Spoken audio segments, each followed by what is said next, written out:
Hello, I'm Ace. Today I'm joined by my fellow goblins, Digit and Ruse. You can introduce yourself. Yo, I'm Digit. And I'm Ruse. Alright, we're gonna go over the patch note for patch 1.101, is that the name? For Diablo 4 on release? 102, I think. 102. We're gonna start with Barbarian, so Ruse is our Barbarian expert. What do you think about those Barbarian changes? Okay. Well, so first of all, I don't know if this aspect behaved this way before, but the implication of this is that these actually proc the on-hit effects of your Call of the Ancients based on what ancient you're summoning. I'm assuming that's how this works, which is actually kind of a big deal. I don't know if that's new. I never tested this, but it means in particular, like Leap will actually be quite a decent Fury generator on proc. The Whirlwind just applies a slow, so it's not a big deal, and the Upheaval just stuns, which can actually be useful, but I think generally it's not going to matter that much. I don't think this really changes that much, but you might run Leap occasionally with this kind of setup. What about the ultimate? Because you have to take out your ultimate for Call of the Ancient, is that correct? Yeah, and that's the other thing, right? Is Wrath of the Berserker is just generally way better. I don't think like the effects from Whirlwind or Upheaval are strong enough to justify running this still.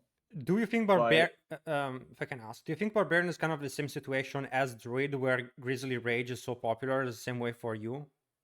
You have Berserker? Yeah, I think the other ultimates are kind of memes, because the thing is, like, they don't really scale your skills, which, like, most of your things, like, most of your best aspects say your skills do increase damage, like a specific skill, core skills typically. And the other legendary, the other ultimates are supposed to be their own damage dealers, and because they're not affected by all these modifiers, they're generally pretty trash, especially compared to Wrath of the Berserker, which gives you a shitload of damage, movement speed, and period generation. So this doesn't change anything for Barbarian, you say?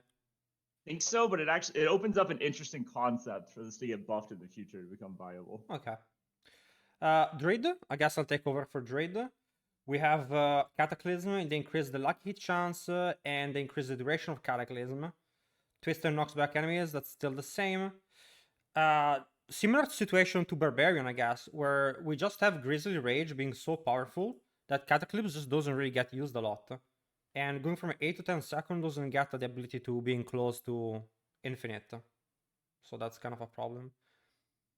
Petrify encases all nervy enemies and then stuns them for quite a bit longer. It's almost a second extra.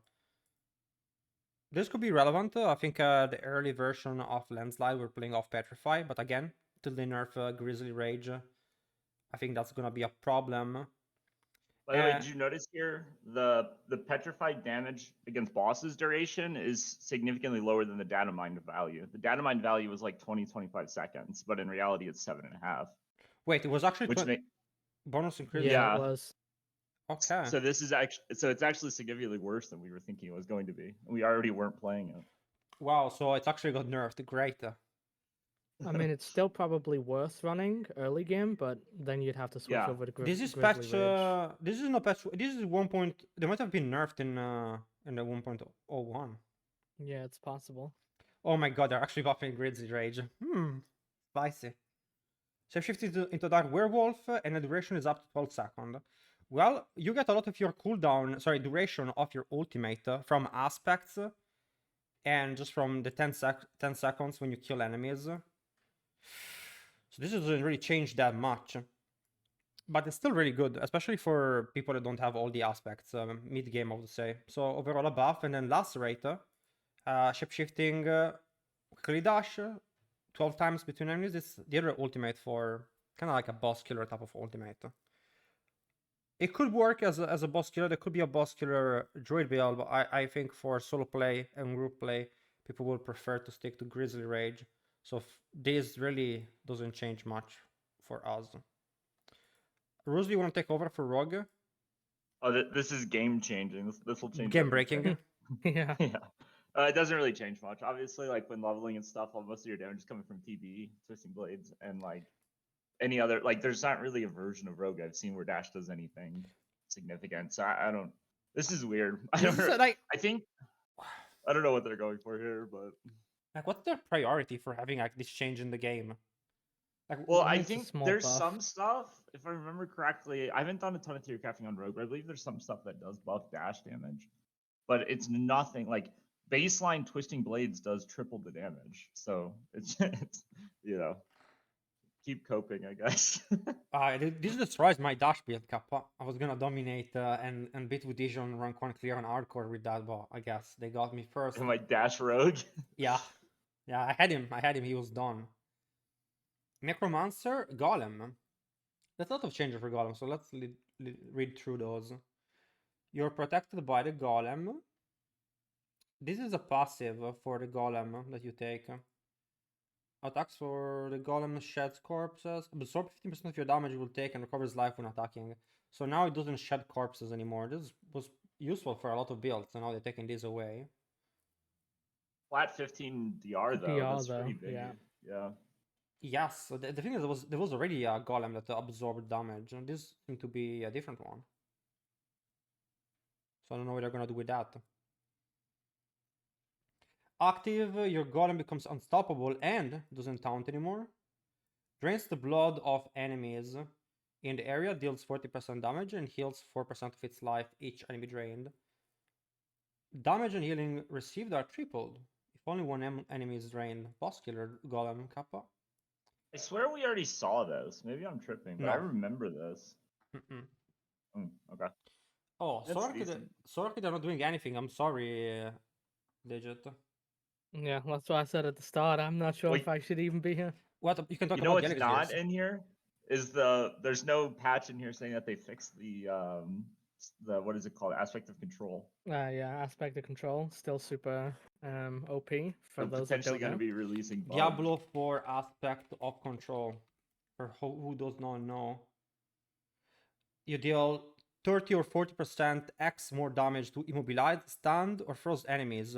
All three of them, so you get the bonus for all. So it's a 120% damage multiplier, which could be It's actually more than that. It's Yeah. 3 instances of 40. right, because then they multiply against each other. Yeah, And if you put it on a two-handed weapon, you're increasing it by That's 100%. So wild. wild. Yeah. Best aspect in the game? Possibly. Yeah, if it doesn't get patched. Yeah, if it doesn't get patched. I mean, it didn't get patched here, but it might get hotfixed. Who knows? It might end up with a meta of CCing bosses, right? Like trying to stagger them Yeah. and kill them with aspect of control. We have some changes to elixirs. What do you think of those guys? These seem like pretty huge nerfs. For the stronger potions, almost by half. Well, by half on the crit strike damage or crit chance. Sorry. I mean, I wasn't looking forward to have to like spam elixir constantly, go farm the materials. So I hope they remove all of those. But they reduced the crit chance but increased the crit damage on the max level one. You think it might be a multiplier? It's Doubt it. possible. I doubt it, but yeah. That would be wild. It would be wild if it was a multiplier. I mean, that would make these essential. And I think you probably will be running elixirs in every build. yeah. It's just a matter of how much it matters. Wait a second. They all just give critical damage. Yeah, so these are tiers of the same one. So you have, so this is like the crit one, gives you crit chance, crit damage. The one below that is dodge and XP. And then there's like one for thorns and XP. There's one that gives max resource and XP. And then there's like a couple other ones. The max resource one is particularly interesting for like bone neck and Hoda barb. All right. I think it's 50 max resource, which is quite a bit. We can call it a day here, I guess. This doesn't change anything. We forgot the accelerating aspect at the top. Which one? Go to the top. Oh, accelerating aspect. This one. Which doesn't really change much of anything. I mean, if you're critting, then you're getting the time reset every time you crit anyway, right? So, I mean, I suppose it helps with early game with builds that don't crit often, so it increases by an extra 2 seconds there. But other than that, yeah. They seem kind of scared of making changes. They're doing some changes that are kind of weird, like the damage to the jump on rogue, and this it seems like something that why are you doing this and not something that we know it's broken or weak? Well, the chances are like it's just a small like update just to get just before launch some things they thought needed adjustment. Like, a lot of people haven't played yet, so we don't really fully know what's broken and what isn't broken, right? True. Yeah, and we've already seen like the beta builds that people are playing are not optimized in our opinion, and so I bet you like the actual meta is going to be a lot different than what people are thinking it's going to be. Maybe not that different, but just generally stronger. Alright, guys. We've been holding people up enough. Let's get ready for Diablo 4 launch, I guess. I want to thank everyone for watching, and if you want to follow us on Twitch, we'll be streaming tomorrow as a group and talk about stuff and play games together, I guess. Have a good day. Gobble gobble.